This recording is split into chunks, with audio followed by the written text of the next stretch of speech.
Tuesday morning இன்றைக்கி வெண்டைக்காய் வத்த குழம்பு தான் என்னோடய ஸ்டைலில் வச்சுருந்தேன். வெண்டைக்காய் பிடிக்காதவங்க கூட இந்த மாதிரி செஞ்சோம் அப்படின்னா சாப்பிடுவாங்க. எனக்குமே வெண்டைக்காய் பிடிக்காது. ஆனால் நான் வெண்டைக்காய் வாங்கினா இந்த மாதிரி தான் குழம்பு வச்சு சாப்பிடுவேன்.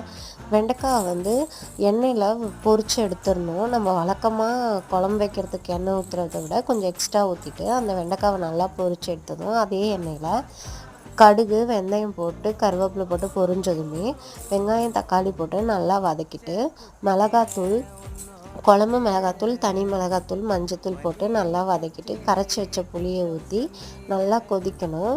கொதித்து இறக்குற டைமில் ஒரு ஸ்பூன் நாட்டு சக்கரை தான் போட்டிருந்தேன். இதுக்கு தொட்டுக்கிறதுக்கு நான் வாழைத்தண்டு பொரியல் பண்ணியிருந்தேன். தேங்காய் போட்டு பொரியலும் பண்ணி முடிச்சாச்சு. இந்த மாதிரி செஞ்சோம் அப்படின்னா வெண்டைக்காய் பிடிக்காதவங்க கூட சாப்பிடுவாங்க. மழைக்கு நல்லா காரசாரமாக இருந்தது. நெக்ஸ்ட் வீடியோவில் பார்க்கலாம். பாய்.